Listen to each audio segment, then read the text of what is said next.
I think it's working. All right, well, let's go. So hi everyone. My name is Fraser Kane. I'm the publisher of Universe Today, and this is your virtual star party for August 18th, 2013. I have to check the date. I should know that it's August 18th. So we're going to be hooking up a whole bunch of telescopes, 3, to a live Google Plus Hangout on air, and we will showcase the night sky. Whatever's up is up, and we will find it. We will take requests, and we will buzz through a bunch of objects that we're going to see in this nice summer sky. Sorry to the folks in the on the eastern side of North America, the fact that it's like after midnight for you guys, but we should be able to start earlier next week because now the seasons are starting to bring the VSP back in your favor. So. Yeah. So I think this is going to be good. So a couple of things. One, just if you want, you can always comment, make any questions. I think I'm going to mute Stuart. It's probably best. So we can. So you can always give us requests, make any comments, questions, feedback while we're doing the show. You can make your comments on the event page, just in Google Plus if you're watching this on my stream. The safest place is on YouTube. So if you want, just click on YouTube to watch it on YouTube, and then go to YouTube and then make your comment there. And while you're at YouTube, just go ahead and subscribe to the channel wherever it is. That would be great. So, great. So joining me tonight, we've got David Dickinson, who got clouded out, so he's going to bring just the knowledge. You're going to drop some knowledge. Yep, I'm coming here from tomorrow. Coming here from tomorrow, the future. It's Monday here. Future Dave. Okay. It's August 19th for you. All right. We've got Gary Ganella, who's got nice clear skies in the Los Angeles area. Everybody. Hey, Gary. We got Mark Behrendt, who we haven't seen in a while, and you've got nice clear skies in the Chicago area. For once, yes. How do you even know when you have clear skies? Well, tonight it's easy because I can see the moon. Oh, really? Okay, that makes sense. Someone was asking me for the meteors. They were like, "Well, I live in Chicago. Where can I go to get some nice dark skies to see the meteors?" And I brought up the dark sky map. And I had to keep looking. You were looking at a 2-hour drive to get. I drove out to Crystal Lake, McHenry County area, which is about an hour outside of where I live, which is just outside of the suburbs. So it was an hour just to go see some meteorites. But that's and that still backyard. Wasn't very dark. Yeah. Yeah. For you to get I don't know, the dark sky map I'm talking about, right? Yeah, what can you get to at that? Green? I live in a white zone, yeah, so of course. to get to a green zone, that's the best I can hope for with a 2-hour drive. Yellow green border is about an hour drive for me. And I live in a green zone, just like my backyard is a green zone. We're a green zone here outside of Tampa too. So. Yeah, I hate you guys. Yeah, and then black is a half-hour drive. Yeah. I have property that sits on blue up in northern Maine. If I ever get the money to build a house. That sounds great. A couple weeks ago, I went camping with my astronomy club in an area that's it's a dark green zone. It's solid in a green zone, and I thought those guys were fantastic. So I hate you guys for having darker zones than that. Anytime you want, you're totally welcome. Come visit. Okay. So if we don't know what we're talking about, this is the Dark Sky Finder. If you go there, look at your you put in your location on Google Maps, and it'll show you what the different skies, how much light pollution you've got, and it's a real eye-opening thing. Just the light pollution is terrible for huge chunks. The whole east of the United States is just a train wreck. There's a website that's called Clear Sky Chart. It used to be called the Clear Sky Clock, that shows the light pollution maps in addition to showing what the sky conditions are going to be for the night. That's one I've used quite a bit. Yeah. So check that out. Get used to it. Okay, and then the last person to mention is Stuart Foreman. Hey, Stuart. Hello. How are you? Good. I had to mute you. There was some background noise, but I don't want to because I really love the crickets. Yeah, no, that's fine. I tend to move around a lot with what I'm doing, and I'm a heavy breather, so mute me all you like. Okay. So just to sort of let people know what gear we're using. So Gary, can you just let people know what your telescope is? It's a Celestron 14-inch Schmidt-Cassegrain, and I've got the camera up at the front, so it's running at an f1.9, so it's a 12-inch reflector running at f1.9. That's great. I thought I had it up like here. Like a Hyperstar setup. Yeah. Yeah, where's caught me off guard. I was going to have it to show them. Well, I'll come back to you in a second here. Okay. And then Mark, oh, look at this. Speaking of, so you get this light pollution, and then you get this stupid thing in the sky. Yeah. But it's still a good view of it. I've got basically the same thing Gary has, except for mine's an 8-inch, so he's got a bit more aperture than I do. And instead of having the camera on the front like he does, I have a DSLR on the back. So it's just a standard Canon non-modified T3i. And how far? Man, I don't have phases of the moon handy, but how far away are we to a full moon? About 2 days. Pretty close. Yeah. So if you can bring us some Terminator action, that would be great. Yeah. We just passed perigee. We just passed perigee 2 hours ago, and I know the full moon is 48 hours after perigee this time. So it's like the opposite of a supermoon. It's not quite a supermoon. It depends where you want to fall. The definition is kind of not really well defined. I usually say a supermoon is perigee within 24 hours of a full moon, which we don't have. The last 3 were. But if you look around the internet, it's kind of mysterious what the definition of an actual supermoon, because a full moon in perigee are only instants in time when they occur. So Ronald Minch asks, what do each of you do when the moon is up? Does it affect your viewing? I view the moon. Yes. It affects our viewing. Yeah. There's a lot of astronomers that just don't even go out. They just I get it. I like observing the moon, though. I really do. One of the reasons why I got a narrowband filter was so I can do it during the moon. So hopefully, once I figure out how to use it, I'll be able to get some shots during the moon. And that does help. Yeah, so we're just on the moon right now, and I'm just going to leave it on the moon here. And I know, David, you know this moon well, and Mark's view is just terrific. I mean, just look at that. We're detail. As we're going toward full, you don't quite see all the craters and mountains and things in profile. You're seeing the sun is almost directly overhead for that earthward-facing side of the moon. So a lot of the craters, they don't quite stand out as well where you get them. The best time is right around first or last quarter when things are in profile. And then you start seeing things casting shadows. It can look actually quite dramatic. I always like when you see on the Terminator the moon, where you see mountains and peaks in the craters and the rims starting to catch the sunlight where the floors of them are still in darkness. I think is kind of cool. In each lunation of the moon, I mean, we've got that one face that's turned perpetually toward us, but it's each phase angle of the moon looks slightly different if you look at a lot of the features. Did you say lunation? Yeah, like the synodic period of 29.5 days. I never heard that word. Lunation. It's different from libration. Yeah. Lunation is the period of, if you're talking of a synodic month, it's the time it takes the moon to go from one phase to the same phase, like full to full, new to new, first quarter to first quarter. Okay. Cool. Because if I say 1 month, somebody will tell me, well, a month isn't precisely one synodic period. So, and then you get into draconitic months and synodic months, and it gets more confusing. Vampiric months. Vampiric months. So this is a great one. So take a look at this image that Mark's got up right now. You can see that crater, and that's a fairly fresh crater. I mean, fresh as in, tens of millions of years. I think that's Proclus. I think I'd have to look at I've got my little guidebook here. It's easier than trying to Google and crash my computer. Yeah. But you can see how there's like rays of material that's blasted out, and so you can tell that that's a newer crater on the surface of the moon. So some big object smashed into the moon and sprayed out this brighter ray material, and it just cascaded down in this big shape. And this is how astronomers can tell how old regions on the moon are. They look for parts of the moon that have more craters, less craters, and they can see how weathered those craters are.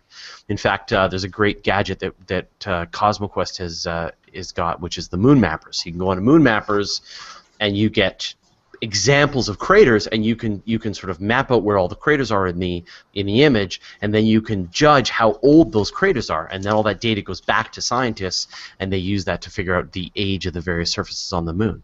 And so that'll tell us things like when were various periods of impact, which parts of the surface that we see, when were they created. Yeah, that is Mare Crisium, Sea of Crises, right up there. It's the same area. That dark, flat plain that we're seeing up there, and that's Proclus is that crater. I believe I'm saying that right. Down at the bottom, that shiny-looking crater there. I believe that's one that's a site of a lot of what they call TLPs, transient lunar phenomena. People that observe the moon actually see like brightening areas around that crater. It's very it's got a high albedo, would be the technical way to say it. So Terry Rhodes says, can we see the Delphinius Nova? And we absolutely can. In fact, I think this is what you've got, Gary, right? Yes. Okay. This is the There sky it is. that it's supposed to be in. I haven't been able to figure out where it is, but what I'll do is I'll post this, and you're welcome to check it against star maps and figure out which one it is. Yeah, it's in there somewhere. We're thinking it's at one right of center. Or I'm thinking it's at one right of center. It's right now. It's sitting about 5th magnitude, and it got up to about 4th magnitude a few days ago. I did see it with binocs Friday night. Yeah, and Corey Schmitz took a picture of it, and it was overwhelmingly bright compared to everything else in his field of view. Mhm. So there was no question that it was a very, very bright star. So I think that feels right to me This as well. might That it's be that one. but Over on the right side. The double AVSO had a post a few days ago saying the American Association of Variable Star Observers saying that this was in the top 30 for nova, for classic nova right now in brightness. It already made the top 30 all time. Oh, So, really? Of all wow. time?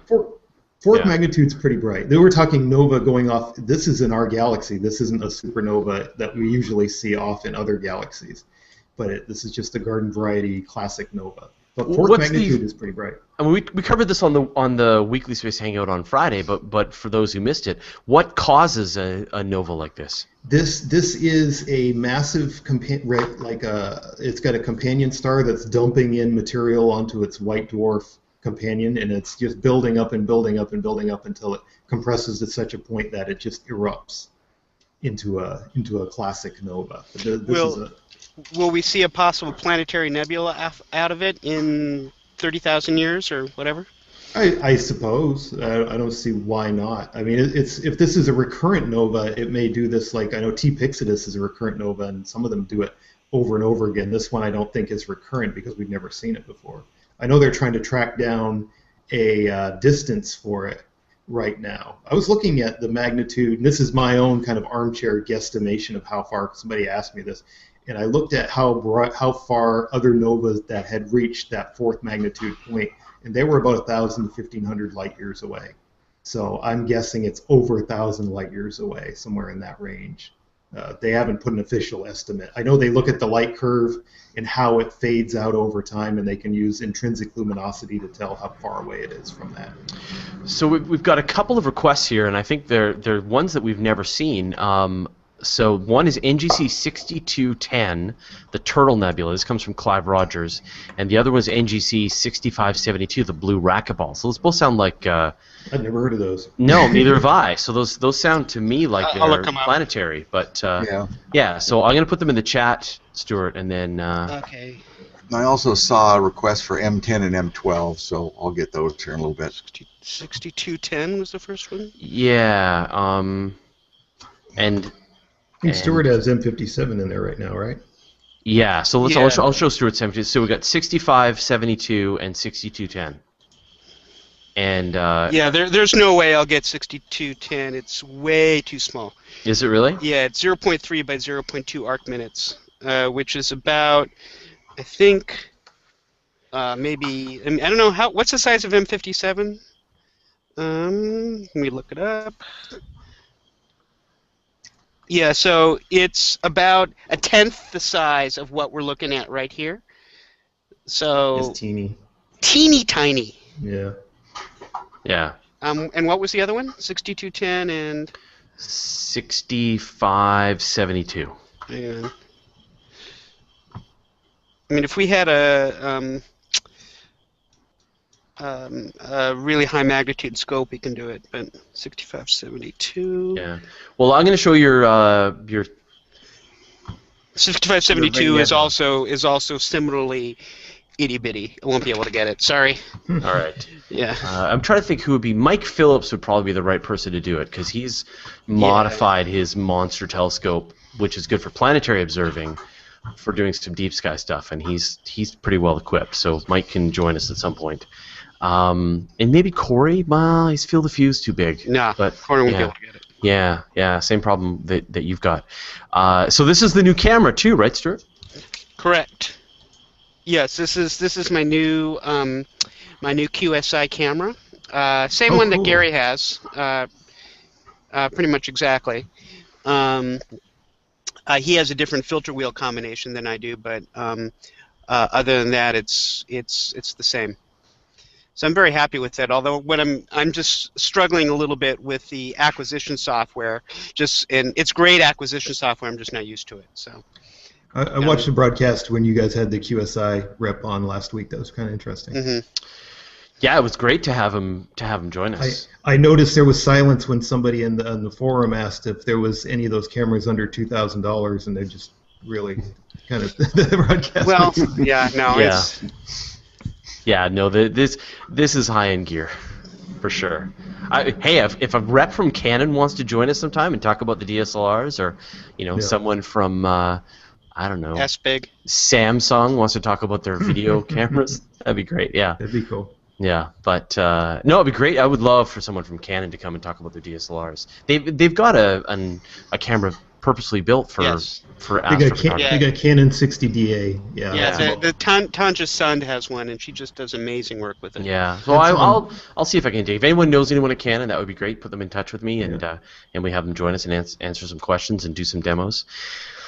Okay, cool. So this is M57, the Rig Nebula.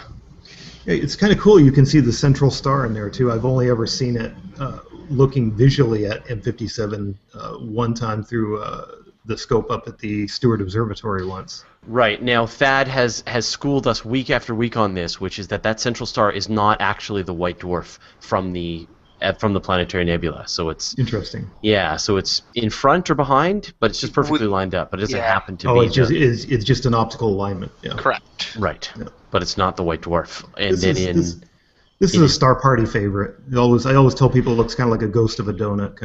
It would have been better had I had my color camera, because you can get some nice color out of this with the DSLR. But alas, that's dead. The camera's dead?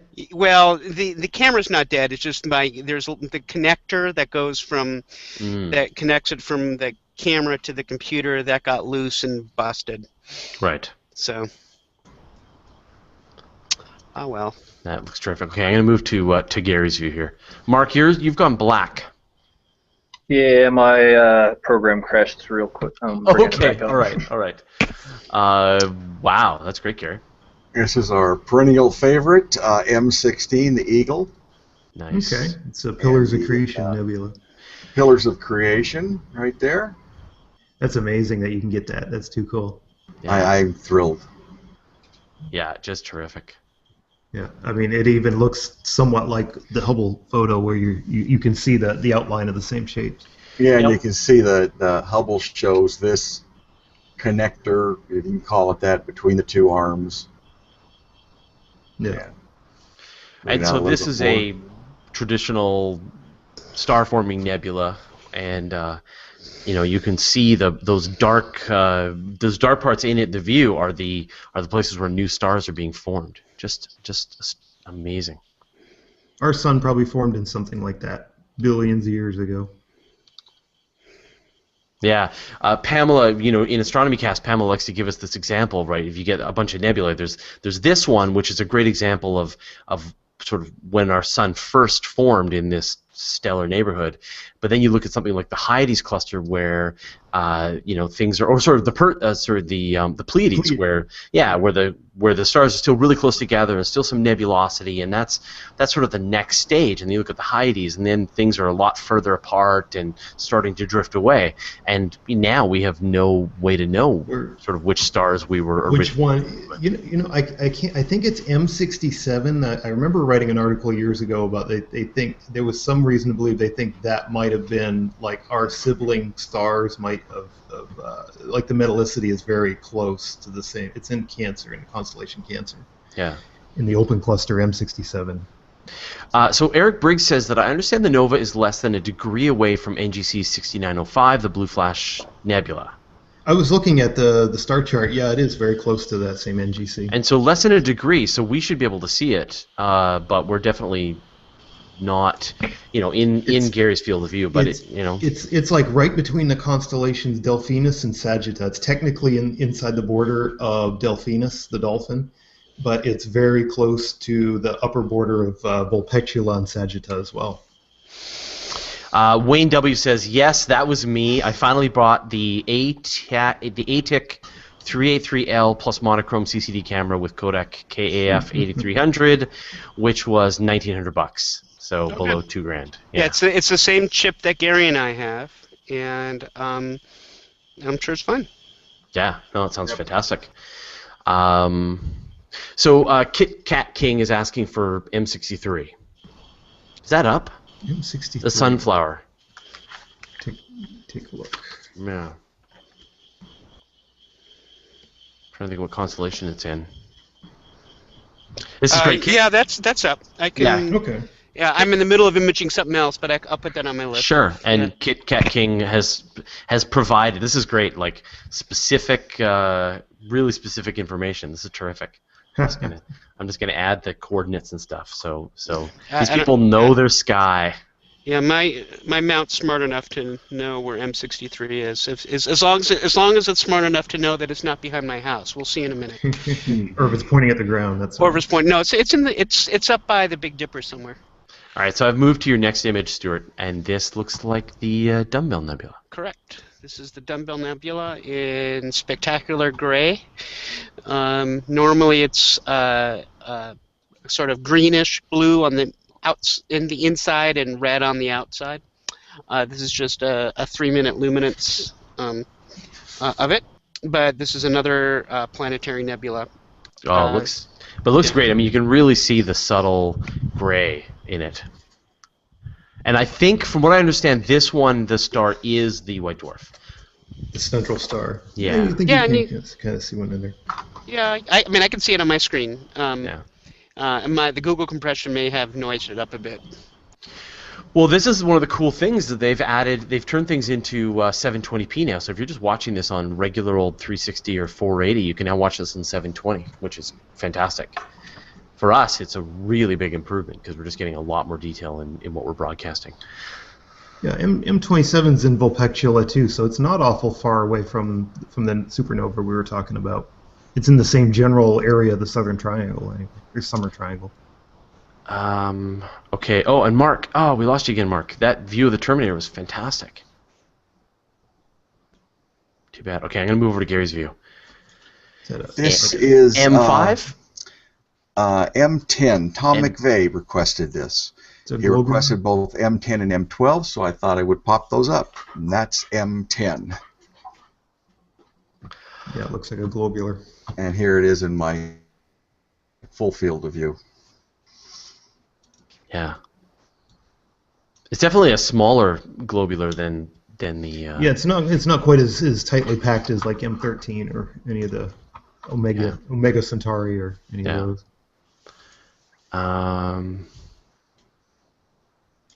Let's see. Ron Delvo says, I've got a Canon 40D modded, and a lot of people have that same thing. RJ Bask, yeah, we did have a stupid moon. I said it right at the beginning. So, but actually, Mark is briefing us just a terrific view of the moon. I love it. Hey, no moon, no eclipses. My acquisition software just crashed, so I'll be stuck on this for a little bit. Oh, okay. And I think Mark has crashed as well. So I'm going to take a second then and talk about this new thing that I really love, which is the Kerbal space program. So have you played this, David? No, I haven't. I saw you talking about it on Google Plus tonight. Oh, what a great game! So it's these little aliens, and they are like working on this space program, and they're totally willing to risk everything, no matter how crazy your mission is. It's a really realistic Newtonian physics engine, and cool. Yeah, and I just love it. And so, man, I don't know if I could probably even show a launch. Oh yeah, yeah, and the physics are great, and so we go like we spent all day, me, my son, my daughter, we spent all day just making the rocket get into orbit. That is really hard, and so didn't realize. So by the end of it, right, my son and I are talking, and he's like, okay, Dad, we need to make sure that we trim and increase your delta V so that when you hit apogee, you've got enough, ground speed that you're actually able to go into orbit.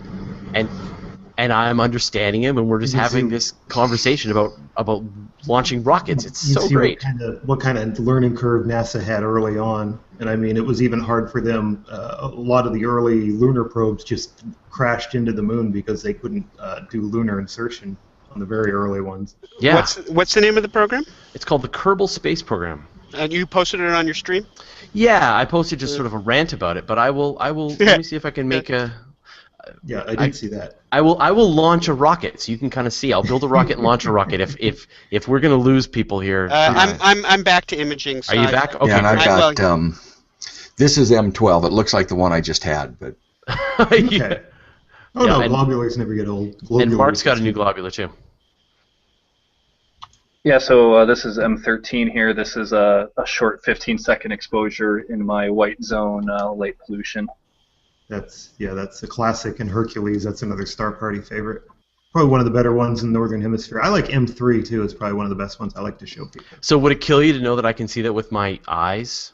Yes. A little bit. Oh really? Yeah. I can see it with binocs. Yeah, if it's really dark, like if it's really dark and I'm outside, you can see this little hazy spot. Well, you can Just you can see with your eyes on the 3 days that you don't have clouds and rain. Yes, of course. Yes. Yeah, on Okay. those days. So yeah. I can see mean, in Andromeda M31 naked Oh, eye. yeah, And you can absolutely see in the, Andromeda. in the Orion Nebula, you can see naked eye. Yeah. And M44 in Cancer, that's bright enough. You got to figure Charles Messier, his optics had to have been very bad if he mistook a lot of these objects for comets. Like, say, the Pleiades, I could never figure out why did the Pleiades make his list as M45. Just maybe for completion, I don't know. But and then he missed things like the double cluster up between Perseus and Cassiopeia. Well, we were joking about that. Yeah, that there must be some series of objects that he just kept going. I found a comet. Oh no, wait, it's not. But he, for some reason, chose not to put them in his list. He had no idea what he was looking at. This was in the 18th century, so he just kind of, it's the Messier catalog became a hodgepodge of just nebula, planetary nebula, open or clusters, just whatever he was mistaking for comets at the Okay, time. well, I wait for a new object from Stuart. Let me just show you this. Sorry. It's all right. It's no problem. 37 seconds left on All my. right, so here's me. Okay, I'm gonna go to my. Oh, you're gonna do that. Yeah, I'm gonna do it. So I'm gonna go to the rocket facility. There we go. I will build a really quick little rocket here. So let's see. That looks like the VAB at KSC. Yeah, so there's my capsule.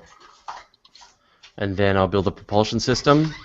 So we'll put, that one, and then I'll build a rocket. Use this guy. So you're gonna get me into this, and I just don't need any more time. So now I'm gonna go to the launch pad.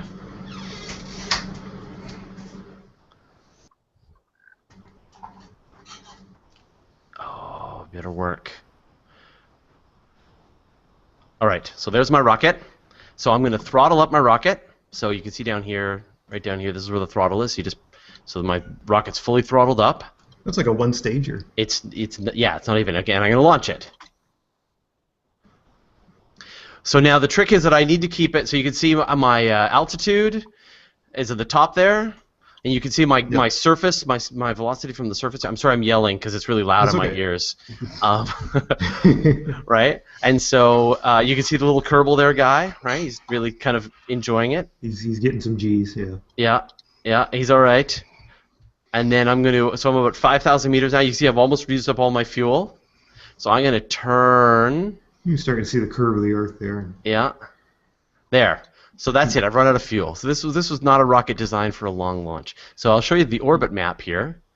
So this is his trajectory, his expected trajectory. So he's going to hit apogee. It's going to hit apogee at 13,000 meters. He's doing like John Glenn. And then he's going to crash into the water. Now, I didn't give him anything that he could use to get himself out of this. So he's done. Yeah. So that's yeah. It's about what you're going to get out of a one-stage system anyway. Yeah, absolutely. So, and I've just crossed apogee, and now I'm on my way back down, and I'll show you sort of the spacecraft. Yeah. That's kind of cool. Yeah. And so, I mean, you can build multi-stage rockets and lunar landers and space stations and Mars rovers, and you can land things on the moon, and then you can bring them back to Earth, and people have built single stage to orbit. There's also space planes. Anyway, enough rant. Very cool. I really like this game. Thank you for destroying what remains of my free time. Yeah. I was gonna say that'll totally. You'll never see another post from me on Universe Today because I'll be playing this too much. Yeah, exactly. I think we should try and simulate every launch within the Kerbal Space Program. So we'll when there's a new That could be Falcon an interesting 9, tool. yeah, we could use it for a simulator. Yeah. We'll show a demo of it. Yeah. Gary's got clouds. Yep, I was trying to do Andromeda, That looks kind of cool though. and I got some clouds off to my east. They're moving in, but at least we have that. That actually looks kinda This is cool. not our night. No, Somewhere in the northern hemisphere. Yeah. Yeah, that does look really great though. I'm impressed that you recognize those were clouds. What? Or do you need to clean your telescope? Yeah. No, but you can see because you did like a 60-second exposure, and you can see the That's clouds a 60-second. are smearing through your image there. So You can see the satellite galaxy off to the side there, M31 too. it's the weird that clouds. it kind of really overexposes the clouds, and then you don't see the. But I'll bet you, are you doing a longer exposure? No. But they're moving this direction, so it's only going to get worse. M31 visually is a big structure, but the least little bit of light pollution just knocks it right down. It's actually bigger than the full moon, the extent of the entire galaxy, but you just don't see it generally. In my field of view, I can't fit the whole thing. Yeah, it's I see the angle it's at corner to corner. I still lose pieces on the end. Yeah, and you can definitely see that with the unaided eye here. Yeah, that's another Star Party favorite. Dusty Reichman recommends that I had a parachute. Yeah, I have played around with parachutes, and it's great. You can do, like I said, multi-stages in Kerbal. You can hook up parachutes if you need these guys back. It's extra weight, though. That's kind of cool. It sort of makes it.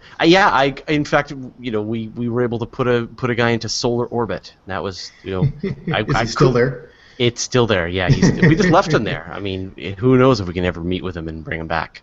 So he's a good guy. Sorry, I'm so slow. Nick Rose says, and Mark, you can move to another object. Have you moved? I'm working on moving to something else. I think you're on Okay, M13 right now. It's kind of cool. Nick Rose says the dark sky map says I'm in a red-white zone, but I can see magnitude 4.8 and slightly 5. Why? I think when you look at those maps, I think there may be pockets of, say, like another shade within another one, if that makes any sense. That there may still be like restricted areas. Like, say, in my backyard, I'm blocked in enough from the street lights. I actually requested we get the house on this side of the street because it's against the woods, so it's darker back here. So even though we're in a green zone, maybe we might have shades of blue. Yeah, same for me. Sense. I can go a little sort of a few blocks away, and away from the streetlights there's a big open field, and I can go into that, and then it's really dark. When I was in see most of the Big Dipper and the Summer Triangle, and that's about it. Wow. When I was in Vegas waiting for our taxi back to the airport, I actually did a estimation of the sky there from the Strip, and I could see maybe the belt of Orion and Jupiter and Saturn, but I couldn't see much else. I think I could see down to second magnitude. So that's probably the most light polluted place in the world on Las Vegas Strip. So. Yeah. I'm going to move back to Mark's view here. Almost there. But this is great. I mean, this is one of the first objects that I was able to pull into my telescope, M13. So this is a globular cluster, the Great Globular Cluster in Hercules, and these are these ancient relics from almost the Big Bang. I mean, these objects are old. In fact, astronomers originally, when they did some estimations of the age of these these clusters, they found that the clusters were older than their estimates for the age of the universe, which of course was really weird. I remember that back in the 90s, that actually was kind of a paradox where they were trying to figure out why we were apparently seeing objects older than the universe, and it was just the fact we hadn't really pegged down the age of the universe very well yet. And so obviously it was just a matter of, as you say, getting a more accurate version of, understanding of the age of the universe and a more accurate understanding of the I remember as a of kid, the stars in them. They would say that the universe is 15 billion years old, plus or minus 50%. So we're saying that means the universe could be anywhere from 7 or 8 billion years old all the way up to over 20 billion years old. So it just means they didn't have it pegged down. We've got it pegged down right now within about 100 million years, but 13.7, 13.8 billion plus or minus 100 million years. So. Whoever wanted M63 is going to have to look behind my daughter's bedroom window because it's going right through my house. Sorry. Yeah. Okay, so this looks like the veil? Correct. This is the veil. I took 3 images of this. I was really fighting with it. I have a lot of gradient. I got a lot of light pollution tonight, and this is really the best I can do. Now, Stuart, how wide is your field? Mine is about, I think, like 90 by 60 arc minutes, something like that. Okay, so it's like a degree by a degree and a half or something like that. Yeah, something like that. Yeah. So that's like 3 full moons across by 2 high. Yeah, something like that. Yeah, you could put about 6 full moons in that frame. Yes. Yeah, and that's Gary can do about the same or a little more. Just about the same. Yeah, 60 by 90. Yeah. Yeah, might be a little smaller because I know Gary's field of view is a little bigger, but my scope's a lot smaller than his. So. And so this is great. This is a remnant of a supernova that exploded several thousand years ago, and it's this. Think about the Death Star. When the Death Star blew up, right? You get this ring of material that comes out of the Death Star and sort of drifts away in space, and it's this. This is what this looked like. Is there's this great ring of material, and in fact, this is one portion of it. This is what the Eastern Veil. This is the Eastern. Yeah, so the Eastern, and there's the Western Veil, and there's just portions of this supernova chunks just floating out in space, just drifting away from the original explosion. And so in the future, we're going to see something like Betelgeuse or Eta Carina or Arcturus go off, and you're going to get the same thing. You're going to get this puff ring in the sky that will expand over hundreds of years, thousands of years, until it just sort of dissipates into the background of space.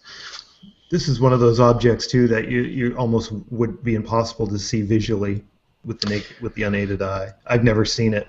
Maybe at a really dark site you might be able to pick out parts of it. No, and I mean you really need to have that view into hydrogen alpha to really pick it up. So, but great. This is great, Stuart. I mean, this is a lot more sensitivity. You can really see sort of up in the upper left-hand corner just that nodding and, Yeah, and just to give you an idea, I mean, this is heavily stretched. When I first downloaded it, I didn't even know it was there.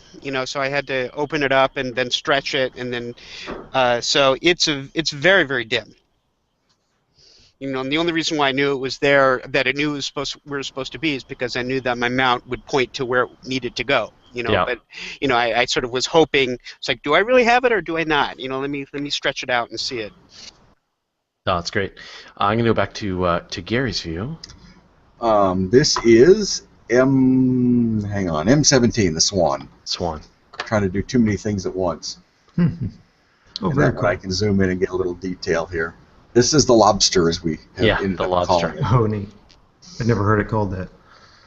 Yeah, I kind of. Oh, I see the tail. I see what you're talking about. Yeah, Omega Nebula too, right? Yeah, I think so. So this is another example of this star-forming region. Has someone been able to? So Will Coleman asks, has someone been able to ID the origin point of the Veil supernova? No, that's a great question. So I think the Veil was a Type 2 supernova, and the kind that just detonate. So they just blow themselves apart, and there's nothing left. Yeah, that wouldn't have been in. It would have had to have been probably thousands of years ago. I don't think there's any historical record of it. I could be wrong. Yeah, it was about 6,000 years ago, I think. Let me see. It's ironic we haven't had a visual supernova in our galaxy since the invention of the telescope. I think Tycho's supernova back in 16th century was the last one. Yeah, Tycho wrecked it for all of us. Yeah. Yeah. So, yeah. well, the Crab Nebula is a pretty recent one, but so the Veil blew up 5 to 8,000 years ago, and it's about 1,400 light years away. I think there might have been some ancient records that they think might be connected to it, but they're not conclusive. That one sounds very familiar. I think there's one in Cassiopeia A, I believe, was one too that they've been trying to connect it up with different historical, like really ancient records. But. Yeah, and now it's filled up about 3 degrees in diameter. Yeah. So it's too big to fit in any one telescope view. I know with the Crab Nebula, they've actually taken images over the past century where you can see the animation of it expanding. You can actually see from like 1950s up to now. They've actually done an animation where you can see it has changed. Most of these objects don't change in our lifetimes, but some of the Crab Nebula is pretty recent because that went off in 1066, I believe it was.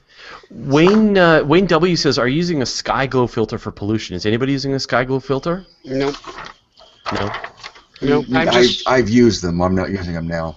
Yeah, I'm not either. I just bring it over to Photoshop and move the black point over, and that sort of is a quickie get rid of sky glow trick. I have one of the clip-in light pollution filters, but it kind of turns everything as bluish green. Oh, we don't like that. Yeah. Yeah, Fraser always complained about my blue moon. Yeah.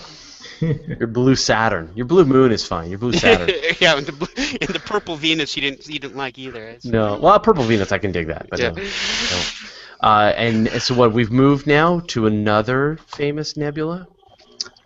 Mine, yes. This is the Homer Borg. It's the Borg Nebula, yeah. Yeah, it is. Yeah, it is. Yeah, this is M8, the Lagoon, and I think I've flipped. The scope is flipped since the last few weeks. So let me see if I. Now this one, I believe this is in Sagittarius. You can pick this up with there's our binoculars Homer. pretty easy. Yeah. There it is. There's our Borg Homer. But this one zooms in really nice. There's all kinds of neat little details. Summer is really the time of nebula. It's so funny. So when we're in the summer, we're just like nebula after nebula. When we're in the spring, it's mostly galaxies. You've got that plane of Sagittarius and everything, Sagittarius through Cygnus overhead. So you've got the plane of the galaxy where there's it's just strewn with a lot of objects. A lot of stuff going on there. Ooh, look, something's coming out of his nose. It must be space balls. Space debris. There goes the planet. Although it's kind of too bad the core of our galaxy is down on the horizon for us up here in the northern hemisphere. Down under, they get a really much better view of it. Oh, a lot of it's obscured by dust, but still, you don't really realize how awesome seeing the whole Milky Way is till you can see the southern extension of it. Yeah. I guess someone living on the equator. You're pretty close to the equator. Yeah, we're 28 degrees north here, so I've been down south 3, 4, Ecuador, Peru, New Zealand, Australia, but I only had my binoculars though, so I never had a telescope with me. I've got a request for Alberio, which I don't know if we're gonna have enough time. I'm not sure where. I think I can see people struggling with telescopes tonight. Yeah, it's in Cygnus, so that's another store party favorite. Yeah, color double. I believe it's an optical double though too. It's one that they're just often. I've asked that about it. He says they're not sure, and I normally would get it, but I'm not color tonight, so you know. Let me see if I can grab it. Oh, that'd be great, Mark. Yeah, that's Alberio is kind of cool. Even through binoculars, you can see it's one of the better color doubles. And that said, it was a visual, not so. In this case, they're not actually orbiting one another, right? I've heard that before too. Where he was saying it was inconclusive. That if they are gravitationally bound, or I know astronomers look at these stars with double stars to see if they have the same proper motion, if they're moving the same direction through the sky, or if one's going this way and one's going that way, then they know they're not gravitationally bound. But if they are bound, they're probably like on a couple 100-year orbit. They're not closely bound. But to be that far apart, to split them, they're like 20 arc minutes, 30 arc minutes, something like that apart. Now, is that Gary? You've got a little finger for your avatar. Did that come from this nebula? Like I see a spot in there that looks very fingery. What? Right in the middle. So you know your avatar, Gary. You have a nebula giving you the finger. Oh, my avatar. Yeah, Yes. in Google Plus. And it looks like that's it, right? Sort of where the mouth is of Homer. Oh, no, actually that's in Carina. We can't see it from here. Okay. It's down. I hemisphere, just like that because I figure it's what the universe thinks of us. Yeah. Okay, move to Stuart's view. Stuart has got the satellite nebula. Yes. Yeah, I see a satellite going through the frame. Yeah, I could have taken another shot, but I kind of liked it because it gives you an idea of some of the stuff that us amateurs have to deal with when we see these things. When we're doing these things, because satellites and airplanes and stuff go through our fields of view all the time, and this would be an example of one such image. This is M101, so. Normally, let's say this is just a 3-minute image. Let's say I was taking a 10-minute image of this, and you go, "Oh crap, the image is ruined." Well, it's really not, because you can have software that can take and remove that line. I'm making hand motions. You can't see me, but can remove the line quite easily, and so it would be a perfectly good sub-image of the whole thing. But I like this in that you can actually see it's face on. You can see some of the spiral arms, and it's one of my favorites. Yeah. You can see some of the star forming regions up there, like around the 10 o'clock, 12 o'clock, where there's like new regions of star formation up there too. Yeah, it really looks like this galaxy has been harassed at some point in the past because it's very lopsided. You can see that it's got more spirally armedness on the bottom and less on the top. Yeah, I can tell you guys on the West Coast that you can, in the summertime, that the sun is just set, because when you're imaging, you're still getting satellite trails through all the low Earth orbiting satellites are still illuminated. Yeah. The ones in geosync are probably always illuminated. We've had a bunch of just terrific space station passes. Like every day I'm getting another. You're at a higher latitude, yeah. So you get them like UK does too. UK up around 50 north, they can get 4 or 5 passes in one night sometimes in summertime. Certain times a year, we get a couple a week. So I'm always out watching for it. All right, I have Alberio. Just gonna screen share it here real quick. We're ready.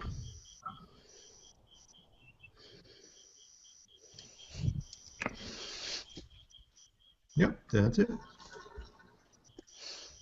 Oh, great. I like double stars. It's good when you're doing a star party from a really light polluted area, like from downtown Tampa or something like that. Double stars will still kind of punch through enough that you can show them to people. That is fantastic, Mark. And you get the color too. Yeah. I figured since I didn't have the light pollution filter in and I've got the DSLR, I might as well do something with some color on it. Yeah. If you have a chance, do the ring also, so you can see the color of the ring. Yeah, I'll try and pop over there right now. I mean, it's much easier for you to get a star, which is so bright and such a point source, right, compared to the Ring Nebula, which is going to be fairly washed out. You've done it before, though, I think. Yeah, it does. It doesn't look too bad from here. It's pretty bright. I mean, he could do it. Thanks for your confidence, Stuart. Yeah, no worries. You can do it. Yeah, this is a good double star here for amateurs. I'm trying something I've never done before for the VSP. It's the Iris Nebula, and I have no idea whether it'll come out or not. But we'll see. I'm going to go to Gary's view. I am seeing a propeller. That's it. This is our infamous propeller nebula. That's awesome. Figured I'd get things that I can have look good. And no clouds moving through it. What constellation? Where about is that in the sky? What constellation? That is up Cygnus. Okay. It's real close to the North American Nebula. Okay, yeah, it's right in the head of Cygnus, like around Deneb in that area. I amaze myself that I know these things. I don't know anything about this. You just pick it up over time. You do. You really do. Well, I mean, it's actually that's actually not a joke because with a lot of people with go-to mounts, you just sort of say, "I want to see this." You go blah blah blah, and the mount slews to it, and somebody will ask you what constellation it is, and you go, "Oh." It's like phone numbers now with mobile phones, right? Like, what's your phone? I don't know. I'm glad I learned how to star hop from back when the 70s and 80s prior to go-tos. I mean, I have a go-to and I use go-to mounts too, but when the batteries die or freeze up or whatever, I can still star hop to a lot of objects. Star party favorites. Anyway. Okay, we're waiting for another object. I'm gonna launch another rocket here. Sorry. So now I've got a two-stager. So here we go. Ooh, cool. Yeah. Let's see. All right, here we go. So this is my two-stage simple rocket. All right. Up we go. And so you can see on the left-hand side I've got the various stages. All right, stay on target. All right. And then it's going to run out of fuel. It's just going to take a little while. We'll just let it go in the background.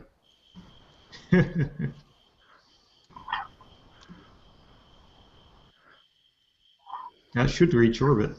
We'll see, but yeah. Oh, this one will reach orbit if I can pilot it. You have to do what they call a dogleg maneuver to reach a highly inclined orbit. Let's see. I'll let it go a little. It's almost out of fuel in the first stage. I don't know if you can hear. No. Does it make noise? Yeah, it makes noise as the rocket's going off. All right, so you can see, okay, and now I'm gonna. Oh, I see. So Mark's got attached- the M57 Yeah. up there. Yeah. All right, so I'll tail it down now. So now I'll turn down the. And now I'm gonna see what my orbit is. That's the dog leg. So my apogee is gonna be.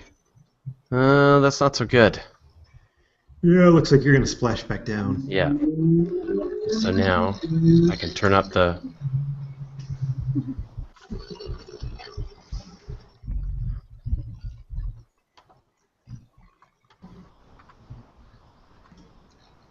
It was just quick. No, there's no fins. Oh, I'm going down. All right. Let me raise myself up a bit here. Okay, I was able to get the iris, so I'm just going to stretch it real quick. This is going to be cool. You're going to love this. Just All right. I'm ready. hold the party open until I can get this process. All right, we're ready. You're- This will be you're the gonna last love this. object, because otherwise people are going to watch me kill another Kerbal. I know.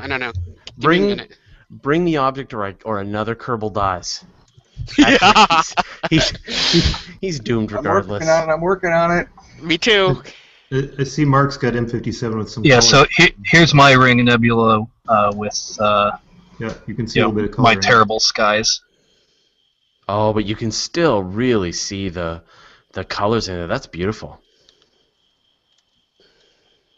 Yeah. Visually through telescope, it looks pretty much gray. No, I've killed another Kerbal. All right. And what have you got, Gary? This is North American Nebula. Nice. Oh, very cool. Is that the Gulf of Mexico there? This is the Gulf of Mexico. That I region. recognize, yeah, because that's iconic. You see that in a lot of. Yeah, this is would be Florida, and going down into Mexico and the Gulf. So, let's see. In California, I'd be probably right about here. Yeah. It's like turned on its side. But yeah, that's a big object. That's about I don't know. That again is one I've never seen with the unaided eye. Maybe at a dark site you might be able to pick out parts of it. But. Yeah, and this is just a quick learning about this stuff. I first put a camera on an 8-inch scope that I had, and I put it on the back so it's running at f10, 8-inch, and I'm out at the star party, and I said, well, I'm going to take a picture of the North American Nebula. And I got probably this much of it. So there wasn't much to see. I could see a glowing sky, but Now, that was. is that Deneb right there in the frame, center of the frame? It's a good question. Or it might be off the side, but Yeah, I'd have to look. yeah, I know it's very, very nearby. Well, Yeah, one of the stars in the summer triangle. But that was one of my biggest learning curves. Is just how big some of the stuff out there is. Wayne asked, do you have a designation for the Propeller Nebula? DWB-111 is not in my Starry Night Pro database. we looked for that. It's I remember, and it's not like doesn't have an NGC number or anything like that. It might be in the IC catalog or one of the other ones too. And that is not Deneb. Deneb's about 3 fields of view off of my frame. Okay, Gary. Fraser, here you go. Iris Nebula. We've never seen this before. Ooh, something new. Oh, nice. I think we have seen it. Oh, we have. Okay. Yeah, but that's okay. That's okay. No. I think Bill brought it 1 week, but that's terrific. Yeah. I mean, what's great about this is just all of the dark regions in it. It looks like you're just seeing the places where there are no stars, but the reality is that the dark portions of the nebula are actually blocking it. Yeah. Yeah. This is a 3-minute exposure. I've been 2x2. So where is this roughly? What constellation? Yeah. Or just even give me the right ascension definition. Big Dippery in that area. Yeah, Polaris. Okay. It's in Cepheus. Cepheus, okay. Cepheus, yeah. It's Big Dipper-esque. It's sort of in that area of the sky-ish. Oh, very cool. Yeah, so I killed off another Kerbal, but you know they're making a valiant effort for the future of Kerbal spaceflight, and I can put them into space if I put a little effort and time into orbit. So, Sterling, yeah, people are noting that I'm a little cavalier about the Kerbal, so perhaps I should be a little more careful before I'm put in charge of NASA. Also, become an American. Okay, so I think we can wrap this up here. We've been going for an hour, so I want to get one last view of Mark's Ring Nebula because it's really great. That is great. I cannot wait for you to buy a nice property in the middle of Montana and take your telescope there. New Mexico. Montana's too far north. Yeah, all right. I can show you some of the stuff I did while I was up camping real quick, but I've posted it to my Google Plus stream, anything I process, so if anybody's interested in seeing go and add it to the event page as well. Sure. Yeah, and then post any of the pictures. So, great. And I just popped this up, Fraser, to show my field of view. Okay. Right. This purple box is what we're seeing, and Deneb is up here. Yeah, I see it. Yeah. Yeah, so it's just outside the field of view for it. Yep. Terrific. Right along that plane of the galaxy, so yeah. Great. Lots of okay. stuff. Well, thanks everyone for joining us tonight. Thanks for all the astronomers. Oh, come on! Look at that. Now this is obviously not live. This is about an hour's worth of data on 31. Andromeda. Oh, that's fantastic. Wow. Yeah, that's Awesome. great. Great. All right. So, and I don't know what's happening this week. We'll definitely be doing the weekly space hangout on Friday. I'm not sure. Pamela is still on the road for this summer, so I'm not sure if she'll be back for Astronomy Cast tomorrow. I'm assuming no. But yeah. And so thanks again, everybody, for watching. Sorry we had some technical problems tonight, but no, it's good. It's good.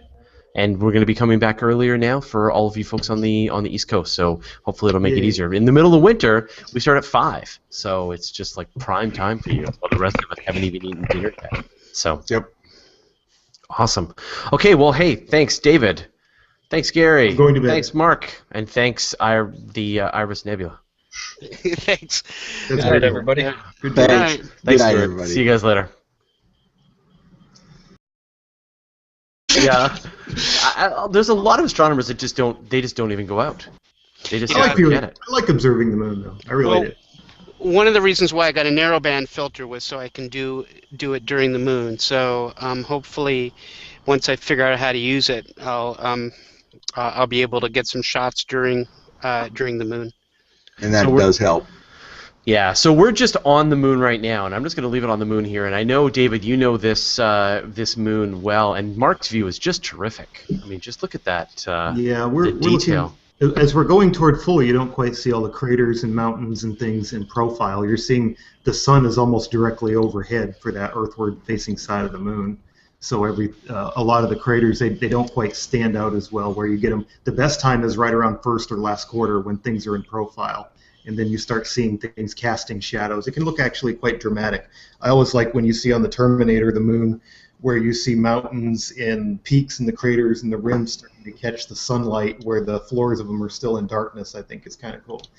In each lunation of the moon, I mean, we've got that one face that's turned perpetually toward us, but it's each phase angle of the moon looks slightly different if you look at a lot of the features. Did you say lunation?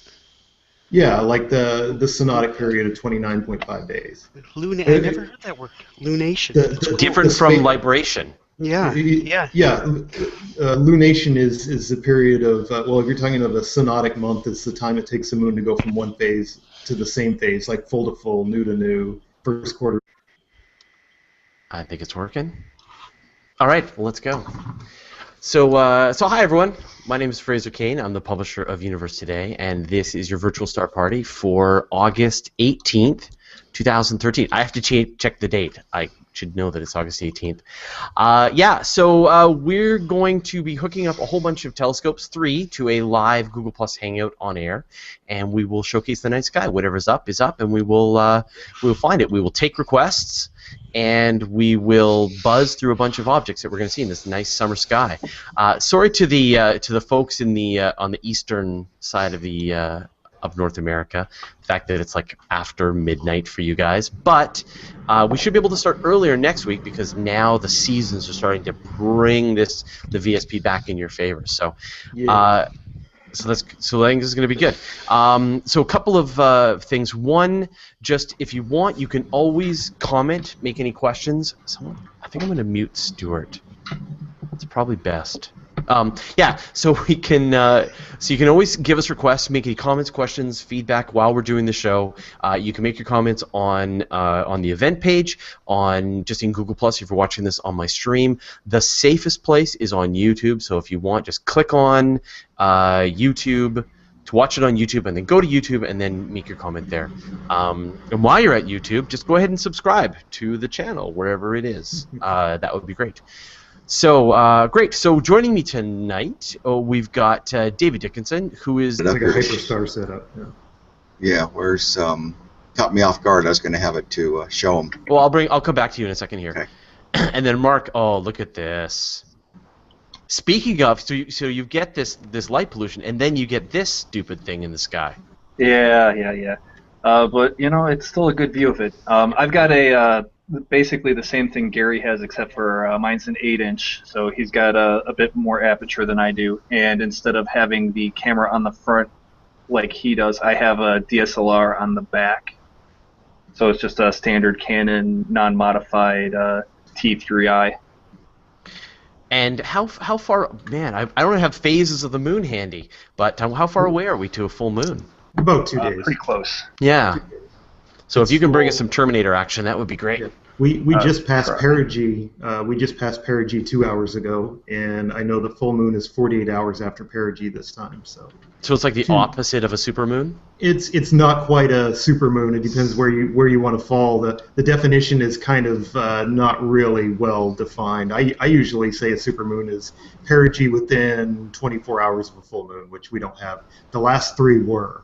But if you look around the internet, it's kind of mysterious what the definition of an actual supermoon, because a full moon in perigee are only instants in time when they occur.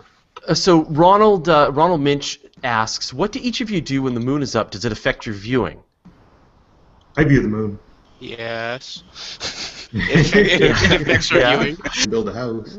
That sounds great. A couple weeks ago, I went camping with my astronomy club in an area that's it's a dark green zone. It's solid in a green zone, and I thought those guys were fantastic. So I hate you guys for having darker zones than that. Anytime you want, you're totally welcome. Come visit. Okay. So if we don't know what we're talking about, this is the Dark Sky Finder. If you go there, look at your you put in your location on Google Maps, and it'll show you what the different skies, how much light pollution you've got, and it's a real eye-opening thing. Just like, the light pollution is terrible for huge chunks. The whole east of the United States is just a train wreck. There's a website that's called Clear Sky Chart. It used to be called the Clear Sky Clock, that shows the light pollution maps in addition to showing what the sky conditions are going to be for the night. That's one I've used quite a bit. Yeah. So check that out. Get used to it. Okay, and then the last person to mention is Stuart Foreman. Hey, Stuart. Hello, how are you? Good. I had to mute you. There was some background noise, but I don't want to because I really love the crickets. Yeah, no, that's fine. I tend to move around a lot with what I'm doing, and I'm a heavy breather, so mute me all you like. Okay. So just to sort of let people know what gear we're using. So Gary, can you just let people know what your telescope is? It's a Celestron 14-inch Schmidt-Cassegrain, and I've got the camera up at the front, so it's running at an f1.9, so it's a 12-inch reflector running at f1.9. That's great. I thought I had it. Got clouded out, so he's going to bring just the knowledge. You're going to drop some knowledge. Yep, I'm coming here from tomorrow. Here from tomorrow, the future. It's Monday here. Future Dave. Okay. It's August 19th for you. All right. We've got Gary Ganella, who's got nice clear skies in the Los Angeles area. Everybody? Hey, Gary.